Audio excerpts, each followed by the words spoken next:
ماشي reer galmudug ay ku guulaysan lahaayeen ama ku halaagsan lahaayeen intaan dhaarta u gudbin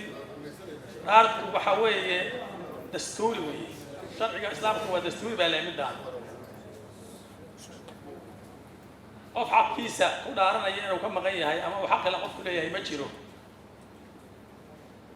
laakiin waxaa loo dhaaranayaa xilka la idin magacaabayo adkaynayo la idinku adkaynayo intaa weyn ujeedadiisu ku raalli ah waxaad ku dhaaranaysaan waa magacii ilaahay idin abuuray idinla xisaabtamaya laxda bilaxda wax walba adduunya aakhira soo martay adduun soo martay idinla xisaabtamaya maxkamadda ilaahay oo lagu kala leexayn laguna kala lumayn waxna ku qarsooyin baad ku socotaan qofkii xaq ku dhaarato oo say u dhaaratay u fulida waa guulaysatay ummadeedana waa badbaadisay qofkii ku dhaarata wixii ay ku dhaaratay waxaan ahayn samaysana iyadii jeebkeeda weyn insha Allah hadda waxaan bilaabaynaa dhaartii ala dhageysta loo dhageysto adinkoo xildhibaanadii baan idin la hadlayaa idin la qeynaya kelmada meesha ku taala waxaan ku dhaaranayaa adiga hadlayo ugu qof walba waxaan ku dhaaranayaa magaca ilaahay in aan xilkayga u gudanayo si daacad ah oo danta diinta dadka dalku ku jirto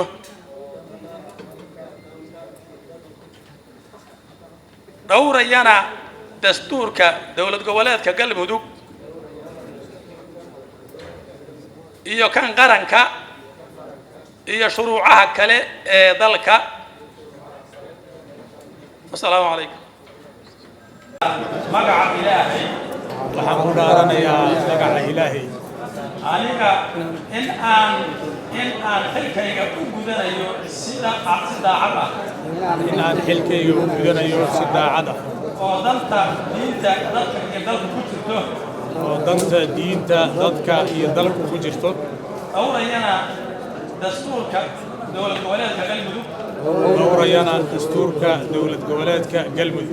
iyo kan qaranka iyo shuruucaha kale ee dalka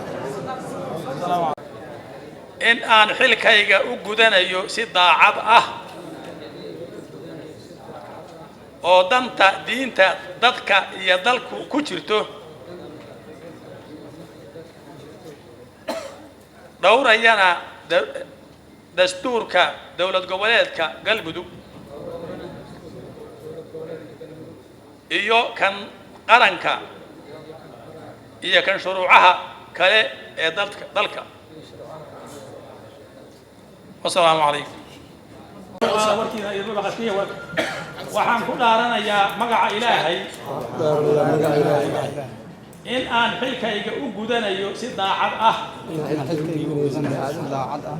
oo danta diinta dadka iyo dalka ku jirto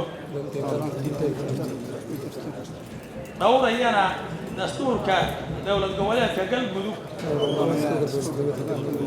iyo kan qaranka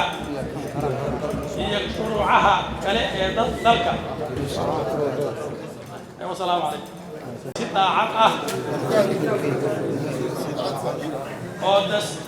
oo danta diinta dadka iyo dalku ku jirto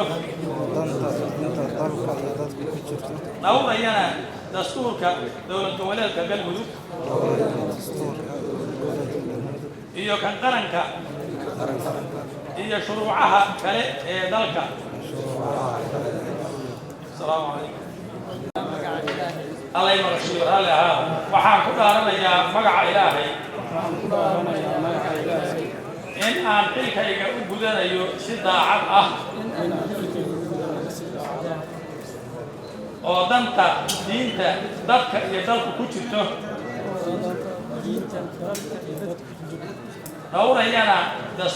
dastuurka dawlad goboleedka galmudug iyo kan qaranka iyo shuruucaha kale ee dalka maasadin dadka iyo dalku ku jirto